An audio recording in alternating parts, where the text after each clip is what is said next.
os seus impactos, a gente não pode ignorá-los jamais, né? Assim como as renováveis também, em alguns casos foram implantadas com problemas, mas como que você tem observado essa discussão internamente? Ou seja, nós temos uma matriz que hoje a gente começa a sofrer uma série de reveses ou de discussões, mas é a mesma matriz que nos torna com uma vantagem competitiva.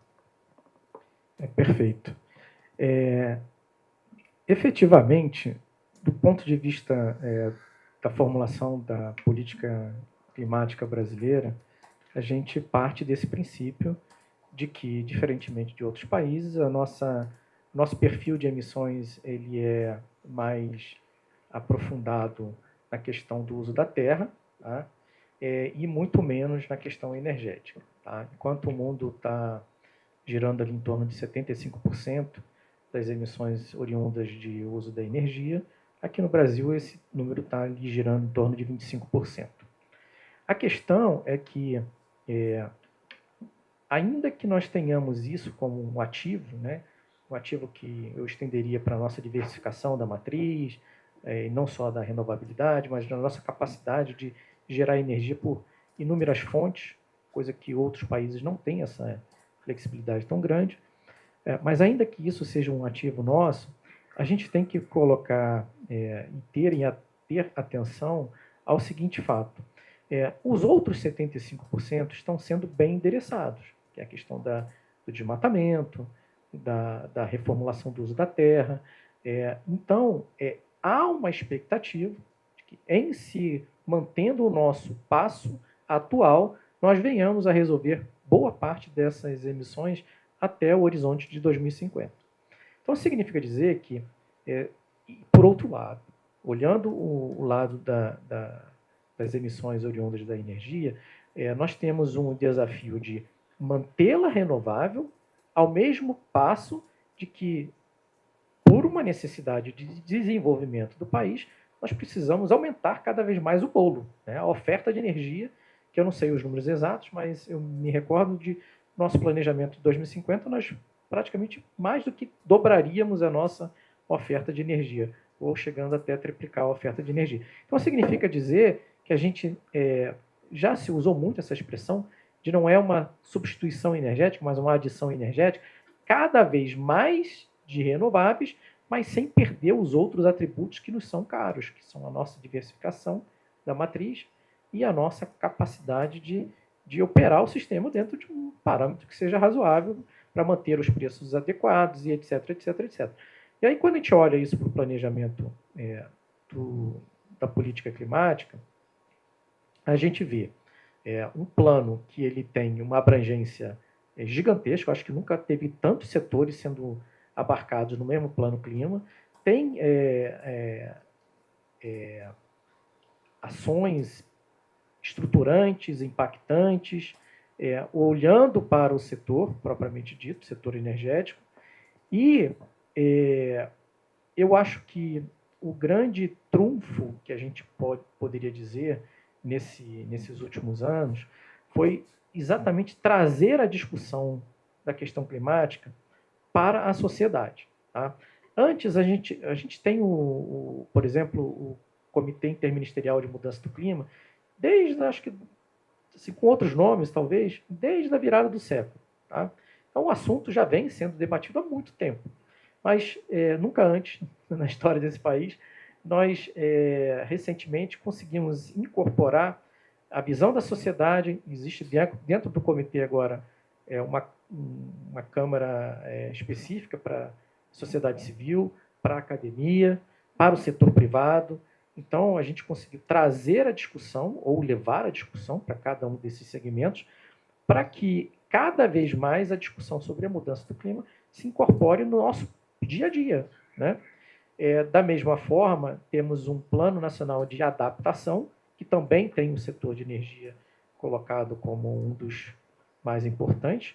Afinal de contas, eu sempre gosto de enfatizar isso, olhando do ponto de vista da própria engenharia, né? Porque eu até brincando aqui antes da nosso debate, eu falei que o grande a palavra de ordem da engenharia é que você nunca resolve um problema sem criar outro, né?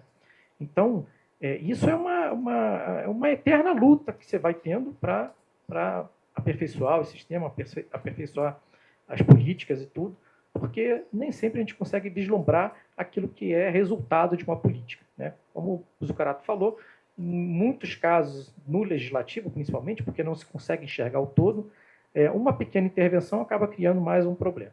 Tá? Então, isso é importante que a gente tenha em mente para que cada vez menos isso aconteça. Né? Cada vez mais o diálogo aconteça entre o setor produtivo e o setor do meio ambiente.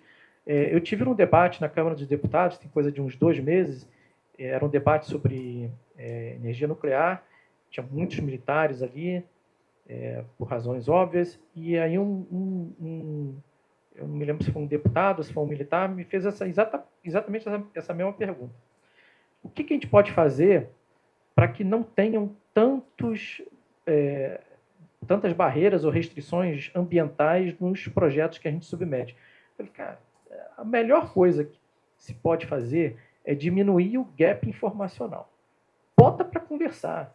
Porque o meio ambiente, uma análise do IBAMA, enfim, de um estudo de impacto, ela é uma análise técnica. Ela não vem do nada. Ninguém olha para aquele e acha que eu vou bloquear só porque não é ambientalmente.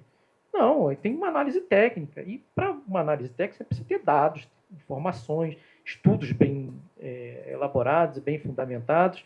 E quanto menos incerteza você tiver, melhor. O grande problema que eu vejo, e é inevitável, é intrínseco à própria questão climática, é que quando a gente fala de mudança do clima, a gente está, na realidade, adentrando a um mundo desconhecido. Né? Por quê? Porque as consequências de uma mudança do clima, elas não são perfeitamente conhecidas. Né? A gente está vendo, o presidente falou logo no início, de alterações na temperatura de algumas praias. Isso, pequenas alterações, são sistemas dinâmicos. Pequenas alterações é mais ou menos como o nosso corpo humano. Varia 2, 3 graus na nossa temperatura, o que não acontece com o nosso corpo? Pode vir à falência até. Então, pequenas variações de 1, 2 graus num ambiente de recifes de corais, por exemplo, você inviabiliza uma biota inteira. Né? E aí, quando a gente carrega esse dinamismo do clima para ambientes como o amazônico, como os pampas gaúchos, isso tudo faz com que a gente não tenha exatamente a noção do que vai vir, do que pode acontecer. São os famosos turning points, né? Os pontos de não retorno. Se uma vez que chega aquele ponto, você não tem mais como reverter. Já nós temos o nosso cientista bastante renomado no mundo, o Carlos Nobre, que defende que a savanização da Amazônia é quase que inevitável. Né? Do ponto onde chegamos, e isso, quais são as consequências disso? Não tenho a menor ideia. Eu particularmente, sou um ser aterrorizado por uma hipótese que é bastante propalada no mundo científico, que é a questão do derretimento das calotas. Por quê? Porque, assim, se a gente imaginar que nós, seres humanos, estamos aqui no planeta Terra há coisa de uns 80, 100 mil anos, significa dizer que a gente não conviveu com absolutamente quase todos os vírus e bactérias que estão lá enterrados, congelados, na permafrost. Né? Então, a probabilidade de que aconteçam pandemias ou epidemias da mesma magnitude, ou até piores do que nós enfrentamos em 2020 e 2021, ela é plausível, razoável. Né? Na medida em que as calotas se descongelarem, descongelam uma série de incertezas que a gente não tem a menor ideia do que pode vir adiante. O setor elétrico é mais simples, né? Ufa. Eu não diria tanto. Nem tanto, temos que refletir a respeito. Né? Para concluir essa primeira parte, conversa boa, passa rápido, eu queria perguntar para o Dominique, qual hoje, Dominique, é o principal obstáculo empresarial à transição energética? É um obstáculo tecnológico, financiamento, regulação, licenciamento ambiental ou algo interno, de governança interna das empresas? Alexandre, obrigado pela pergunta. Acho que não dá para olhar isoladamente, assim, acho que todo mundo tem culpa no cartório ali, né, desses temas ali, né? A tecnologia, talvez menos. Se a gente pegar, né, o que a gente já tem de tecnologia disponível, né? Aliás, até a própria Agência Internacional de Energia, ela diz que para a gente resolver ou reduzir 70% das emissões hoje no mundo, a gente se concentra em 15 tecnologias já existentes. O que talvez a gente precise é de escala, subsídios, na dose certa, né? Enfim. A hidrólise já existe há meio século, né? O carro elétrico desde os anos 70, né? Então a tecnologia acho que não é uma barreira, acho que é muito mais uma questão de escala. Eu diria que desses todos os elementos que você trouxe, o financiamento pode ser um gargalo nessa transição. E não pela alocação, né, pelo dinheiro que é injetado, mas até pela geografia desse capital, né? Então, se a gente olhar no último ano, né, o quanto que a gente investiu em energia no mundo, né, foram 3,3 trilhões de dólares. Desses 3,3, 2,2 trilhões ele vai para energia renovável, que tem nuclear no meio também. Mas se a gente fizer um recorte desses 2,2, 30% está na China. E aí você olha, né, se você juntar com os países avançados, né, você sobra 15% para os países emergentes. Então, a alocação dessa transição energética ela precisa ser melhor distribuída e percebida. E os países emergentes, quando a gente fala 15% desse investimento, eles estão no sul global, né, que tem aí 1/3 do PIB e 2/3 da população. Então, se a gente olhar um recorte África, né, onde você tem 20% da população, você tem 2% só de investimento no mundo em energia renovável. Desses 2,2 trilhões, né, acho que uma hora lacuna também, 1 trilhão é só em energia renovável. 400 bilhões a gente está falando que é em redes, acho que é uma maior carência também. Né? Então, acho que essa percepção de redes e geração também precisa ser melhor desenhada nesse financiamento global. Acho que a gente fala de redes aqui toda hora, né? Acho que vocês falaram muito bem, se o problema não é transmissão, mas hoje no mundo a gente tem em torno de 2.500 gigas de energia parados por uma questão de redes. Né? Então, precisa injetar redes. Então, a gente tem uma necessidade muito de falar cada vez mais resiliência e expansão de redes. Então, acho que essa conjuntura acho que do financiamento, né, acho que é um gargalo. Eu acho que, claro, né, a regulação e o licenciamento precisa andar, precisa ser rápido, precisa ser exponencial e ter a velocidade, assim como a inovação e a transição energética ela demanda. Se a gente no mundo quer ser net zero, né, nos próximos anos, expansão de redes novamente, a gente precisa ter, pelo menos, ou substituir ou colocar 4 milhões de quilômetros por ano nos próximos 20 anos, só que se a gente pegar o histórico das últimas 3 décadas, a gente só coloca 1 milhão de quilômetros por ano. Né? Então, a gente está... E os investimentos que a gente tem nesses 400 bilhões, a gente está 50% de déficit daquilo que a gente precisa. Acho que DP, né? Acho que aterrissando um pouco aqui, né? Olhando a visão empresarial, né? No mundo, né? E aqui, mais específico na América do Sul, né? Redes, acho que é um tema prioritário. Né? Nos próximos 3 anos, são 9 bilhões de reais, e o predomínio, sem dúvida, é o tema de redes. Acho que o Barral trouxe, né, essa questão de ter um olhar bem interessante sobre o diagnóstico, né? Se a gente olha o Brasil, né, de infraestrutura, precisa ser melhor ajustado, né? Se hoje, de termos de capacidade instalada, as 5 maiores hidrelétricas, elas ficam na região norte, onde você tem uma densidade demográfica na região sudeste, né? Então, acho que isso também precisa ser enxergado quando a gente fala de gargalos para uma transição energética. Ótimo. Então, encerramos a primeira parte. Fica um convite para nós tomarmos um café, nós discutimos as condições para transformar essa vantagem em liderança e depois do intervalo vamos avançar para a segunda pergunta, né, que como que nós transformamos essa ambição em implementação concreta. Vários comentaram sobre o desafio que é transformar o que nós temos previsto em realidade. Vamos conversar um pouquinho sobre como transformar isso em realidade. Bom, retomando para a segunda parte, na primeira parte nós discutimos a vantagem brasileira e os obstáculos que podem impedir que ele se transforme em liderança. Agora queremos mudar o foco. A questão passa a ser como transformar metas climáticas em políticas investimentos e resultados concretos. E começamos essa segunda parte com uma premissa importante. Neutralidade não é atalho. Ele é o resultado de uma trajetória que envolve redução de emissões, integridade ambiental, inovação e capacidade de implementação. Portanto, nosso objetivo agora não é escolher uma tecnologia específica, é discutir quais condições precisam existir para que as melhores soluções possam ser desenvolvidas e adotadas. Nos últimos anos, anunciar metas climáticas tornou-se relativamente comum. O desafio agora é cumprir essas metas. Governos precisam transformar compromissos em políticas. Empresas precisam transformar metas de neutralidade em planos de investimento. Investidores e mercados querem saber se as alegações climáticas têm base técnica e resultados verificáveis.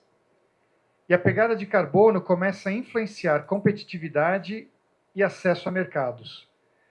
Nesse contexto, a eletricidade brasileira pode ser um diferencial importante. Mas a pergunta está mudando. Ela deixa de ser simplesmente qual é a nossa meta e passa a ser como vamos implementá-la. Diante desse diagnóstico, nossa agenda para esta...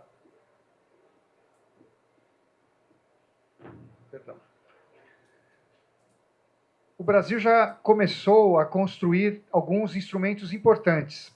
A Lei 15.042, de 2024, instituiu o Sistema Brasileiro de Comércio de Emissões.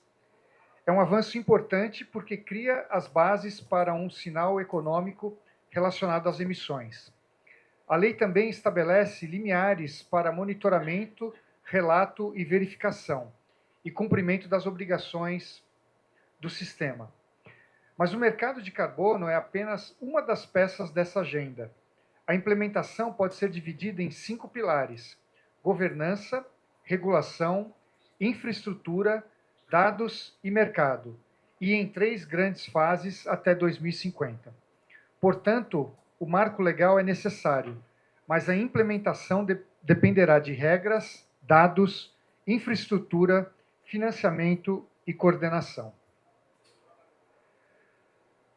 Podemos resumir as condições para a implementação em 4 palavras: regras, dados, capital e capacidade. Precisamos de regras claras para que empresas e investidores saibam como agir. Precisamos de informações e de sistemas robustos de monitoramento, relato e verificação para saber se as reduções realmente aconteceram. Precisamos de capital, porque muitas das soluções exigem investimentos de longo prazo e apresentam diferentes níveis de riscos. E precisamos de capacidade institucional e tecnológica para implementar, testar, aprender e ganhar escala. Essas 4 dimensões são interdependentes. Regras sem dados não produzem credibilidade, dados sem capital não produzem investimentos, e capital sem previsibilidade dificilmente será mobilizado. Esse talvez seja um dos conceitos mais importantes dessa segunda parte. Carbono zero não significa simplesmente continuar emitindo e depois comprar compensações. Existe uma hierarquia. Primeiro, devemos evitar a emissão quando há alternativas, depois reduzir por meio de eficiência e mudança tecnológica. Em seguida, podemos eletrificar, substituindo usos fósseis por eletricidade de baixa emissão. Quando tecnicamente aplicável, podemos capturar carbono, e somente depois de todas essas etapas devemos neutralizar as emissões residuais. Uma analogia simples é relacionada à perda de peso. Não faz sentido manter todos os excessos, como ontem, né, tinha uma sobremesa, um creme brulee com raspas de limão siciliano, e imaginar que depois a gente vai conseguir compensar com uma simples caminhada, né? Não tem jeito. Se quiser perder peso, precisa fazer um conjunto de iniciativas para que a gente não se perca. Da mesma forma, neutralizar deve ser o fim de uma trajetória de redução e não o seu substituto. Por que existe tanta distância entre anunciar uma meta e efetivamente alcançá-la? Porque a implementação exige uma série de instrumentos. Precisamos saber claramente o que conta como redução, quem mede e quem responde. Precisamos de monitoramento, relato e verificação para assegurar rastreabilidade. Precisamos também de financiamento adequado ao risco e à maturidade das soluções. Precisamos de coordenação entre políticas energética, climática, industrial e fiscal, algo que até comentamos agora na primeira parte. E precisamos de instituições e profissionais capacitados. Uma meta pode ser bastante ambiciosa e, ainda assim, produzir poucos resultados se essas condições não existirem. Por isso, uma pergunta importante aos debatedores será: qual dessas lacunas é atualmente a mais crítica para o país? Outro ponto central é a integridade. O mercado de carbono só terá valor se uma tonelada reduzida, evitada ou removida representar efetivamente um benefício climático confiável. Precisamos evitar dupla contagem, o mesmo resultado climático sendo utilizado mais de uma vez. Precisamos evitar o greenwashing, ou seja, compromissos ou alegações sem lastro técnico. Precisamos considerar a permanência das reduções e remoções.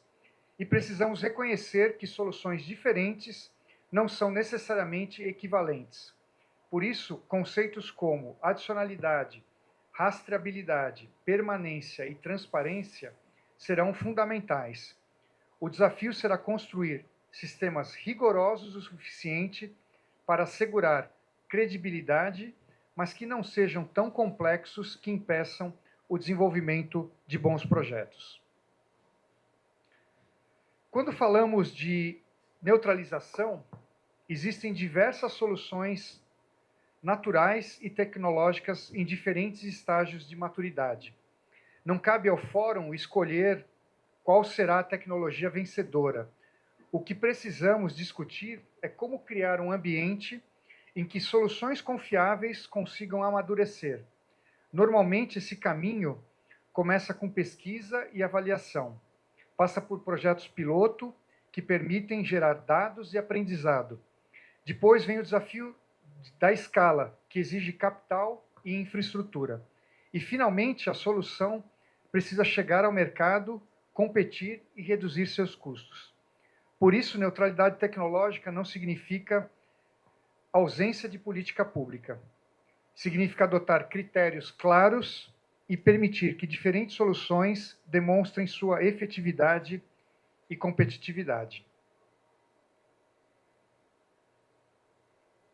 Também precisamos reconhecer os riscos de uma política climática mal desenhada.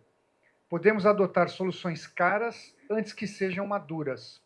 Podemos criar créditos que não representam reduções efetivas. Podemos gerar insegurança regulatória com regras que mudam constantemente. E podemos perder oportunidades se investimentos e cadeias industriais migrarem para países com ambientes mais previsíveis. O objetivo, portanto, não deve ser escolher entre ambição e prudência. Precisamos das duas coisas. A transição deve ser ambiciosa do ponto de vista climático, mas precisa também ser economicamente racional, tecnologicamente consistente e institucionalmente previsível. Quais são, então, alguns dos instrumentos capazes de transformar metas em resultados? O primeiro é o Sistema Brasileiro de Comércio de Emissões, criando um sinal econômico para a redução de emissões. O segundo é um sistema robusto de monitoramento, registro e verificação, capaz de mensurar, relatar e verificar resultados. O terceiro é o financiamento, adequado aos diferentes níveis de risco e maturidade. Precisamos também dos projetos pilotos para aprender antes de ganhar escala e precisamos de governança para coordenar políticas e evitar a sobreposição de obrigações. Nenhum desses instrumentos funciona sozinho. A implementação depende menos de frases de efeito e mais da capacidade de fazer regras, produzir dados, atrair capital e permitir que instituições funcionem de maneira coordenada. Implementação exige integridade. Para orientar esta implementação, propomos alguns princípios. Primeiro, reduzir emissões antes de neutralizar. Utilizar a neutralização para o residual, preservar a neutralidade tecnológica, garantir a integridade ambiental, preservar a segurança energética e buscar o equilíbrio socioambiental. As diferentes alternativas também devem ser avaliadas por critérios como custo-benefício, adicionalidade, permanência, impacto socioambiental e potencial de escala. Além disso, redução, emissão evitada e remoção não devem ser tratadas como se fossem exatamente a mesma coisa. No curto prazo, a prioridade é construir as bases, regulamentar o Sistema Brasileiro de Comércio de Emissões, desenvolver o MRV e o Registro Central, organizar a base de dados e integrar as diferentes estratégias. Sem confiança nas regras e nos dados, não haverá confiança nos resultados. E com isso nós chegamos à agenda de curto prazo. Até 2030, algumas condições precisam estar minimamente estabelecidas. Precisamos de um mercado de carbono regulamentado, com regras, governança e MRV estabelecidos. Precisamos antecipar a infraestrutura elétrica necessária para novas cargas e para maior flexibilidade. Precisamos definir critérios claros de integridade para redução, compensação, remoção e neutralização. Precisamos dos projetos pilotos capazes de gerar aprendizado e reduzir riscos tecnológicos. E precisamos mobilizar financiamento climático, utilizando instrumentos adequados para atrair o capital privado. Mais importante do que tentar fazer tudo ao mesmo tempo é definir prioridades.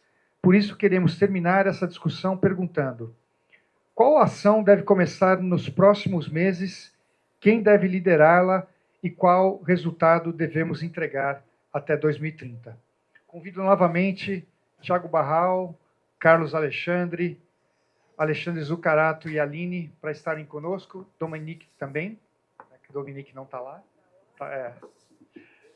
e o Cláudio para ajudar aqui na moderação.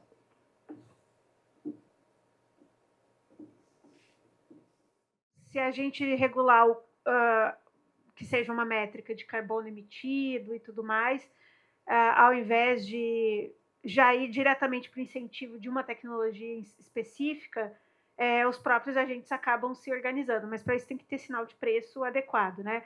O preço do biocombustível ele tem impacto do preço do petróleo e, no caso do etanol, ainda tem o do açúcar, né, que ele é concorrente. Então, são decisões ali que as usinas tomam de como fazer o planejamento do ano, e isso acaba fazendo com que tenha um impacto no preço ali.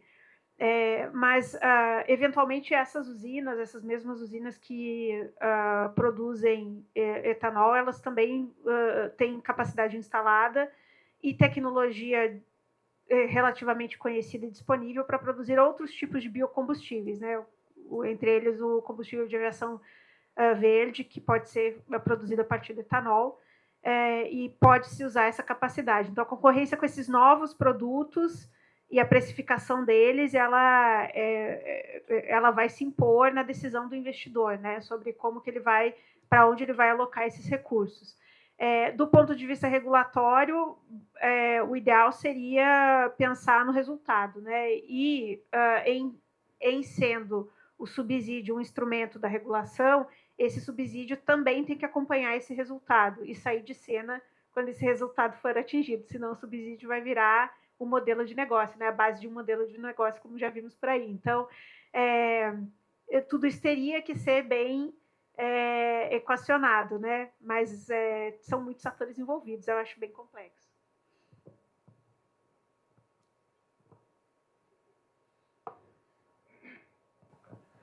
Bom, como eu disse, sempre conversa boa acaba rápido, né? Enfim, nosso agradecimento a vocês. E antes de terminar, eu queria passar para cada um poder fazer um comentário final. A gente tem uns 2 minutinhos por pessoa, e aí o Cláudio faz o nosso encerramento. Aí a gente começa por lá, Barral.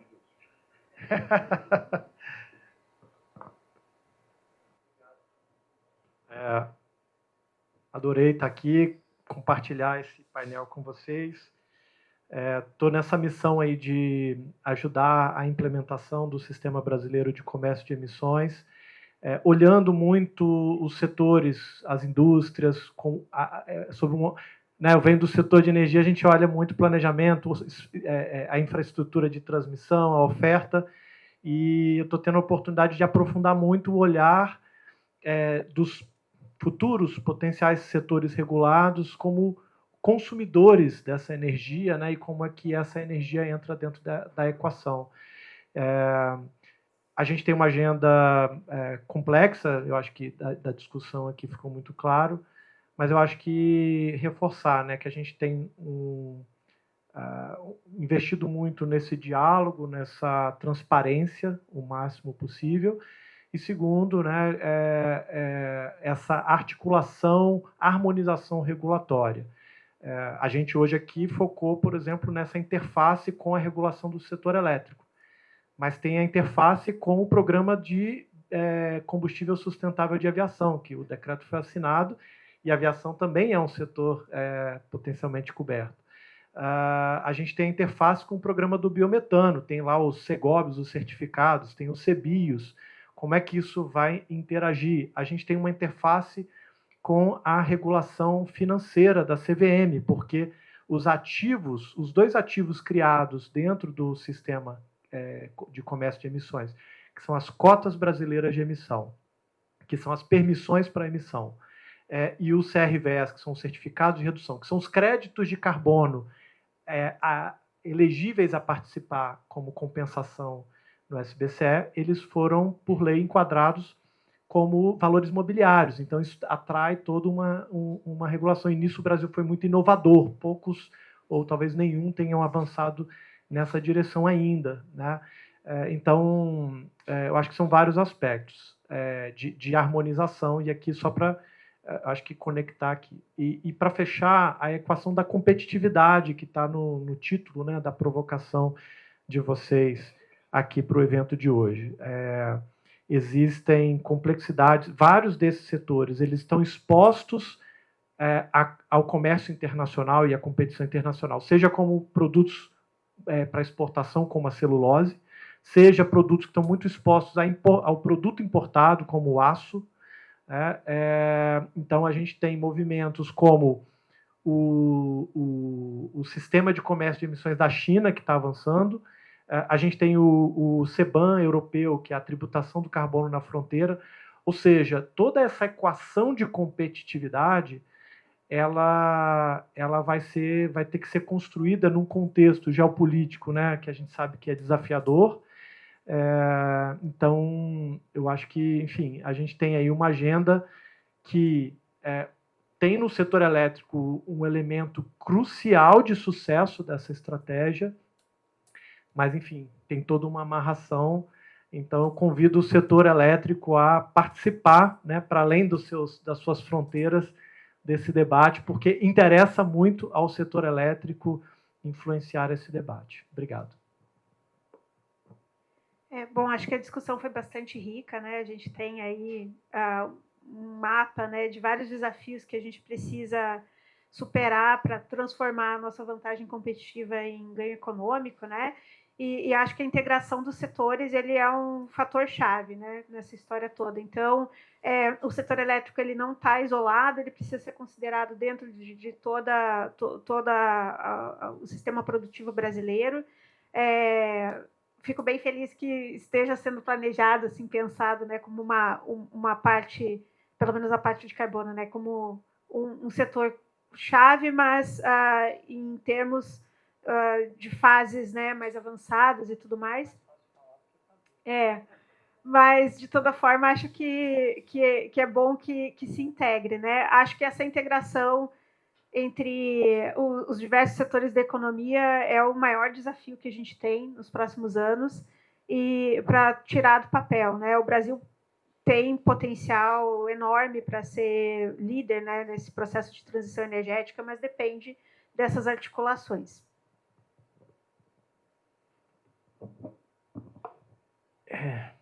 Bom, a gente consegue ver claramente que as mudanças climáticas são talvez um dos fenômenos mais desafiadores da humanidade, né?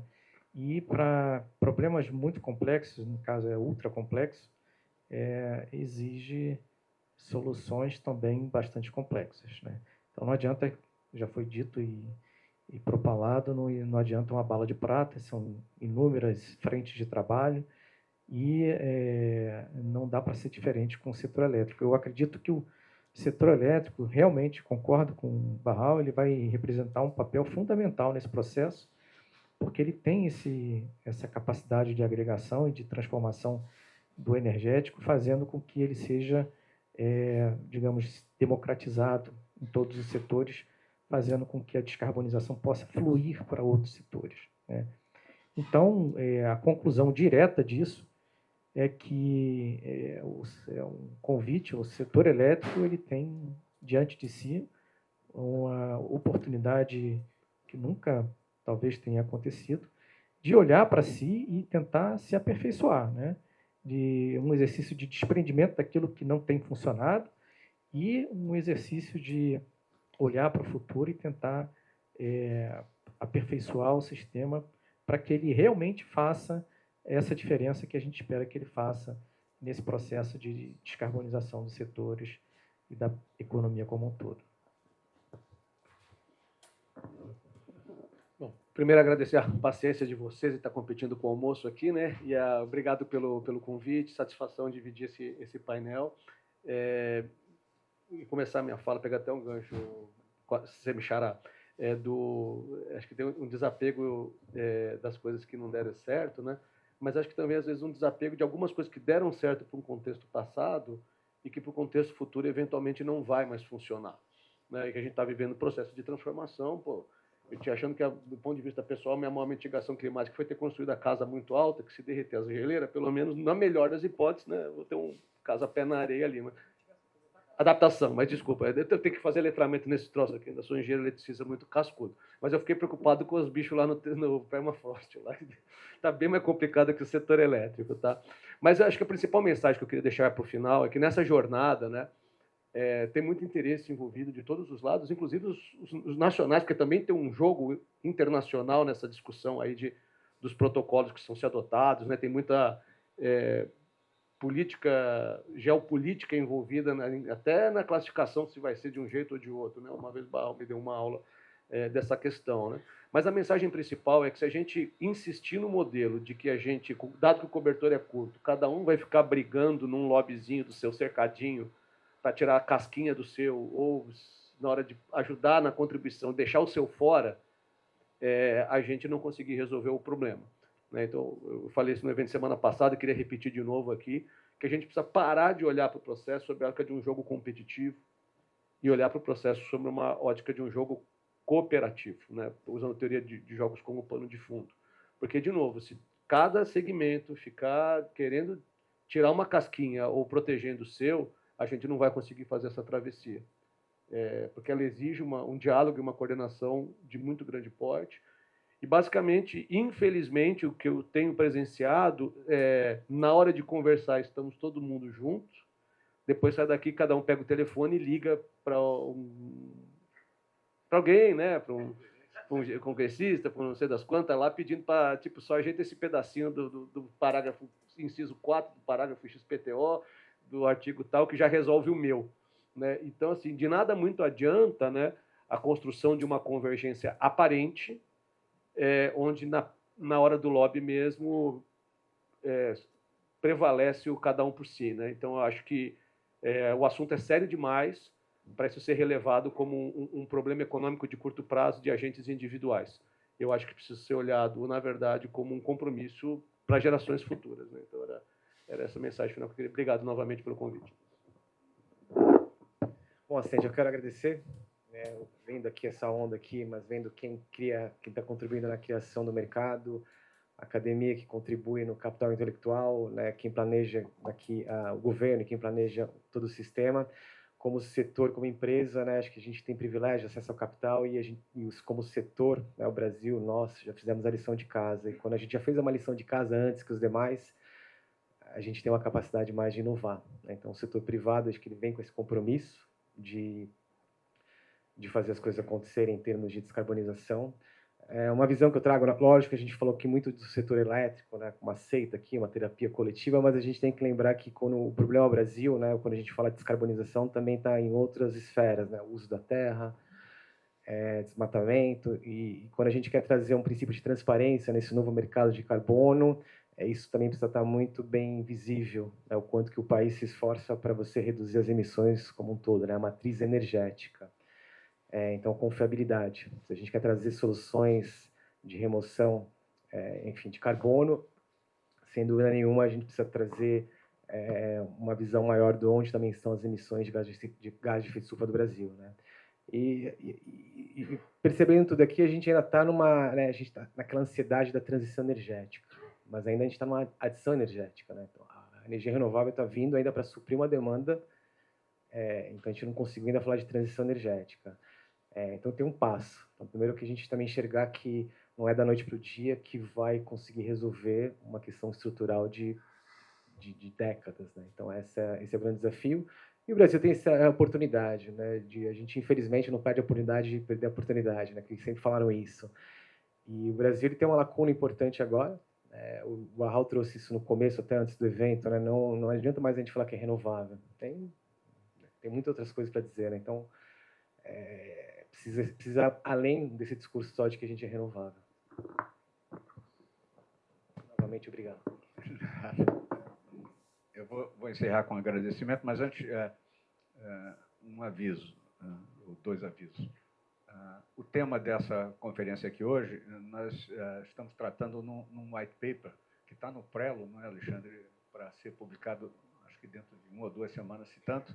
O título é Setor Elétrico Carbono Zero, Desafios e Caminhos para o Brasil. Em todo o white paper, na primeira página, quando nós apresentamos o sumário executivo, tem sempre uma frase inspiradora uma citação. Para esse white paper o que fazemos hoje faz diferença para amanhã. Parece óbvio, mas essa frase foi muito bem dita num artigo da Jane Goodall, que é uma antropóloga britânica, e eu acho que deve ficar presente ao tratarmos desse tema, como foi discutido aqui.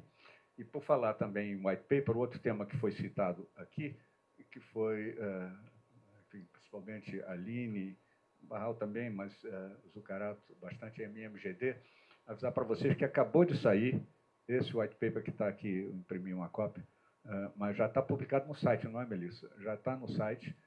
O título é Reforma Tarifária para MMGD, por um sistema mais justo, sustentável e eficiente. Esse white paper ele antecipa pelo menos algumas reflexões de um projeto de P&D bastante extenso que nós, lá no Instituto Ascende Brasil, estamos coordenando. É um projeto de iniciativa de 10 empresas, né? E o bacana é que, enfim, a proponente e as demais apoiadoras são empresas de todos os elos da cadeia de valor. Quer dizer, não dá para geração, transmissão e distribuição de energia, né? Ele analisa os impactos da MMGD e propõe caminhos, né? Enfim, mais munição para uma discussão abalizada está a caminho, e a gente espera que chegue a tempo, né, enfim, de torear o pato, não é, o Zucarato, porque está complicado. Mas, enfim, fica aí a dica para vocês. Só compartilhando a frase inspiradora que botamos aqui, a citação inspiradora que botamos nesse white paper sobre MMGD, aquilo que não é bom para a colmeia não pode ser bom para a abelha. Isso é de Marco Aurélio, imperador romano, lá do século do ano 120 a.C., coisa desse tipo. Bom, por último, um agradecimento muito especial a Tiago, Aline, Carlos, Zucarato, Dominique. Enfim, eu acho que a riqueza desse encontro, ele tem, digamos, a inspiração do que o Alexandre nos mostrou aqui, mas seguramente na bagagem que vocês carregam no dia a dia do trabalho de vocês, que para nós é muito inspirador. E, por certo, também um agradecimento especial, João, pelo acolhimento. Enfim, foi uma conversa, não me lembro, informal, a gente falou dessa iniciativa que estaríamos fazendo e a EDP logo nos ofereceu a acolhida, pelo que somos muitíssimo gratos. E a todos vocês, senhoras e senhores, por terem compartilhado conosco esse momento, muitíssimo obrigado.